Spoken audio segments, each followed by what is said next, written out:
Hello साथियों, भड़ास for Bollywood में आप सभी का स्वागत है।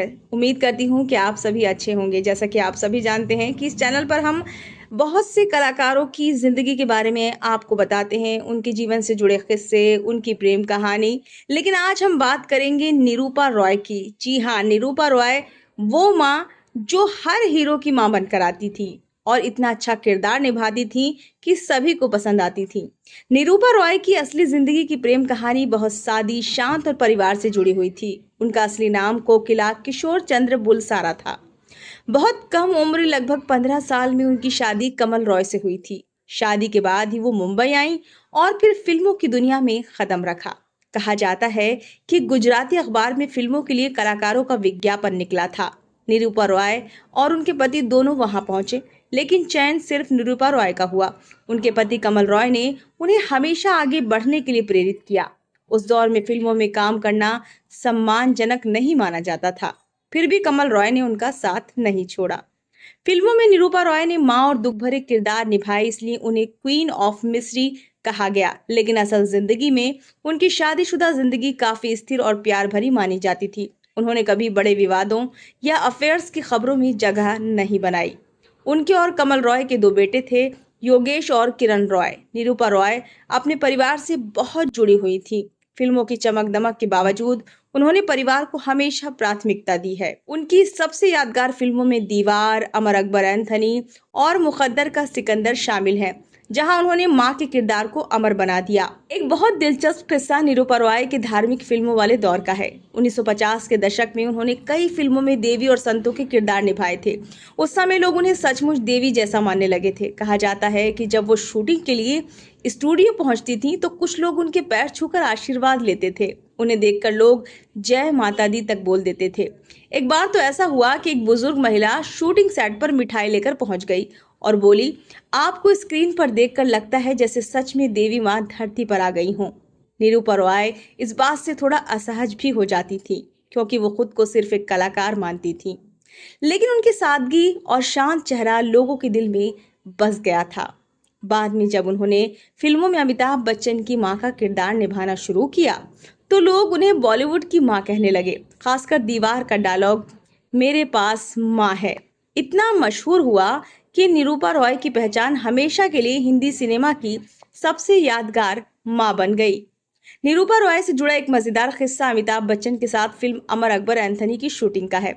फिल्मों में निरूपा रॉय ने अमिताभ बच्चन की मां का रोल इतनी बार निभाया था कि लोग सचमुच उन्हें अमिताभ की असली मां ही समझने लगे थे। एक बार शूटिंग के दौरान कुछ फैंस स्टूडियो के बाहर खड़े थे। जैसे ही अमिताभ बच्चन बाहर आए, लोगों ने उनके ऑटोग्राफ मांगे। तभी निरूपा रॉय भी वहां पहुंची। अचानक भीड़ में से एक महिला बोली, अरे देखो, अमिताभ अपनी माँ को लेकर आए हैं। ये सुनकर वहां मौजूद लोग हंस पड़े। खुद अमिताभ बच्चन भी मुस्कुरा दिए और मजाक में बोले, हाँ, फिल्मों में तो यही मेरी माँ है। कहा जाता है कि अमिताभ बच्चन निरूपा रॉय की बहुत इज्जत करते थे। शूटिंग के दौरान वो उन्हें सचमुच माँ जैसा सम्मान देते थे। यही वजह थी कि पर्दे पर दोनों की जोड़ी इतनी भावुक और असली थी कि बता नहीं सकते। निरूपा रॉय से जुड़ा एक और दिलचस्प किस्सा उनके संघर्ष के दिनों का है। जब वो फिल्म में नई नई आई थी, तब उनके परिवार और रिश्तेदारों को उनका फिल्मों में काम करना बिल्कुल भी पसंद नहीं था। उनके पिता तो बिल्कुल ही खिलाफ थे और एंड तक वो कभी उनसे नहीं मिले, क्योंकि वो फिल्मों में चली गई थी। उस दौर में फिल्मों में काम करने वाली महिलाओं को अच्छी नजर से नहीं देखा जाता था। कहा जाता है कि एक बार उनके रिश्तेदारों ने उनके पति कमल रॉय से कहा, अपनी पत्नी को फिल्मों में काम मत करने दो, इससे परिवार की बदनामी होगी। लेकिन कमल रॉय ने सबकी बातों को नजरअंदाज कर दिया और हमेशा निरूपा रॉय का साथ दिया। यही भरोसा निरूपा रॉय के लिए सबसे बड़ी ताकत बना। बाद में जब वो बड़ी स्टार बन गई और धार्मिक फिल्मों की मशहूर अभिनेत्री बनी, तब वही लोग उनकी तारीफ करने लगे। ये तो अक्सर होता ही है, जब आप शोहरत पा लेते हैं तो लोग आपकी तारीफ करना शुरू कर देते हैं। निरूपा रॉय अक्सर कहती थी कि अगर उनके पति ने उस समय उनका साथ न दिया होता तो शायद वो कभी फिल्मों में सफल नहीं हो पाती। उनकी जिंदगी की यही बात उनकी प्रेम कहानी को खास बनाती है। शोहरत से पहले साथ निभाने वाला रिश्ता। निरूपा रॉय पर्दे पर इतने दर्द भरे और माँ वाले किरदार निभाती थी कि कई कलाकार उनके साथ इमोशनल हो जाते थे। शूटिंग के दौरान एक सीन था जिसमें उन्हें अपने बेटे के लिए रोना था। कैमरा चालू हुआ और उन्होंने इतना असली अभिनय किया कि सेट पर कुछ देर के लिए बिल्कुल सन्नाटा छा गया। सीन खत्म होने के बाद वहां मौजूद कई लोग भावुक हो गए। कहा जाता है कि एक जूनियर कलाकार की आंखों में सचमुच आंसू आ गए थे। उसके बाद उन्होंने कहा, ऐसा लगा जैसे मेरी माँ रो रही हो। निरूपा रॉय की खास बात यही थी कि वो अभिनय नहीं करती थी बल्कि किरदार को जी लेती थी। शायद इसी वजह से आज भी लोग उन्हें हिंदी फिल्मों की सबसे यादगार माँ मानते हैं। हाँ, निरूपा रॉय की जिंदगी का सबसे दुखद हिस्सा उनके आखिरी सालों में सामने आया था। मीडिया रिपोर्ट के मुताबिक उनके दोनों बेटों के बीच संपत्ति को लेकर झगड़ा हो गया था और इसी वजह से निरूपा रॉय काफी परेशान रहने लगी थी। कहा जाता है कि घर और पैसों के झगड़े ने उन्हें मानसिक रूप से बहुत दुख पहुंचाया। कई खबरों में यह भी आया कि उन्हें अपने ही परिवार के विवादों के कारण अदालत तक जाना पड़ा था। उस समय वो बात लोगों को बहुत चुभी क्योंकि पर्दे पर सबकी मां कहलाने वाली अभिनेत्री असल जिंदगी में पारिवारिक तनाव झेल रही थी। एक इंटरव्यू में उनके करीबी लोगों ने बताया था कि निरूपा रॉय बहुत भावुक स्वभाव की थी। परिवार टूटने की बात उन्हें अंदर से दुखी कर देती थी।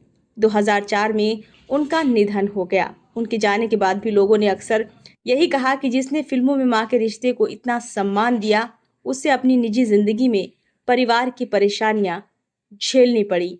यानी कि दुनिया की वो फिल्मों में मां बन के आई और अपने ही बेटों ने, अपने ही बहुओं ने उन्हें झकझोर के रख दिया। लेकिन निरूपा राय के कौन से डायलॉग आपको ज्यादा पसंद आते हैं? दीवार फिल्म का वो डायलॉग, मैं आज भी फेंके हुए पैसे नहीं उठाती हूँ। बहुत अच्छे अच्छे उन्होंने किरदार निभाए हैं, चाहे फिल्म मुकद्दर का सिकंदर हो, सुहाग हो, अमर अकबर एंथनी हो, दीवार हो।